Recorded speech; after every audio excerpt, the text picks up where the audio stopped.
বরাদ্দর proper ইউজটা সবচেয়ে important. আমাকে যদি আপনি প্রশ্ন করেন যে তাহলে বাজেটটার ব্যয়টা প্রায়োরিটি কী পাওয়া উচিত, আমি বলবো যে আমি যদি আজকে আপনাকে জিজ্ঞেস করি বা যে কাউকে জিজ্ঞেস করি যে আপনি অসুস্থ হতে চান কিনা, আপনি নিশ্চয়ই বলবেন আমি অসুস্থ হতে চাই না। আমার মনে হয় বাংলাদেশে কোনো ব্যক্তি নাই যে বলবে যে অসুস্থ হতে চায়। সুতরাং অসুস্থ হতে চায় না যে দেশের মানুষ বা আমরা যারা চাই না তাদের জন্য কি দরকার, এইটা প্রায়োরিটি দিতে হবে। সেটা কি?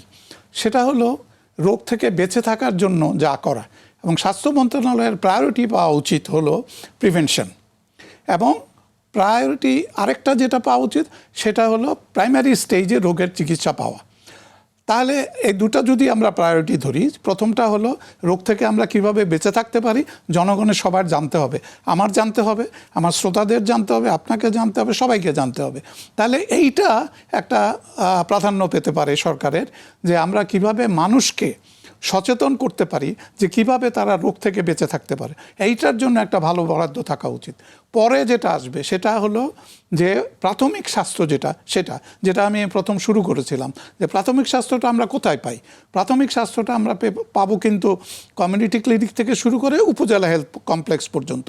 এবং সরকার আবার তাকে ধন্যবাদ জানাতে হয় যে হাসপাতাল, আমাদের যে উপজেলা হাসপাতালগুলি কলেবরে বাড়ছে, কিন্তু আমি যেটা নিয়ে একটু চিন্তিত সেটা হলো কলেবরে বাড়াতে হলে কি লাগবে, সেখানে জনসম্পদ লাগবে, মানে আমি বলবো স্বাস্থ্য জনসম্পদ, হেলথ ম্যান পাওয়ার।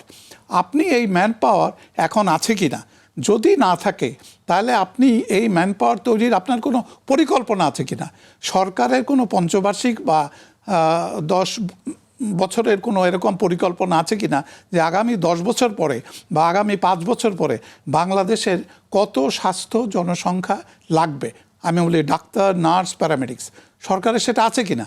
যদি থাকে সেই পরিকল্পনাটা আগে জনসমক্ষে উন্মোচিত হওয়া উচিত, আমাদের সবার জানা উচিত, এবং সেই হিসাবে তাদেরকে ম্যান পাওয়ার তৈরি করতে হবে। এবং সেই তৈরি করার জন্য বর্তমানে যে অবস্থাটা আছে, আপনি শুনলে আশ্চর্য হবেন, আমি তো আশ্চর্য হই যে একজন শিক্ষাবিদ হিসাবে আমি যখন দেখি যে মেডিকেল কলেজের পর মেডিকেল কলেজ খুলতেছেন, ইদানিংকালে 2জন সংসদ সদস্য এবং 2জন মন্ত্রী তাদের এলাকায় তারা মেডিকেল কলেজ খুলতেছেন।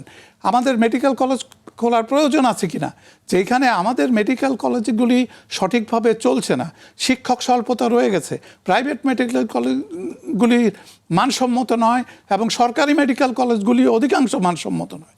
এই অবস্থায় আমরা নতুন মেডিকেল কলেজ কেন খুলতেছি? তার মানে আমাদের কোনো জনসম্পদ তৈরির কোনো পরিকল্পনা নাই, এবং পরিকল্পনা থাকলেও সেই মতো আমরা জনসম্পদ তৈরি করছি না।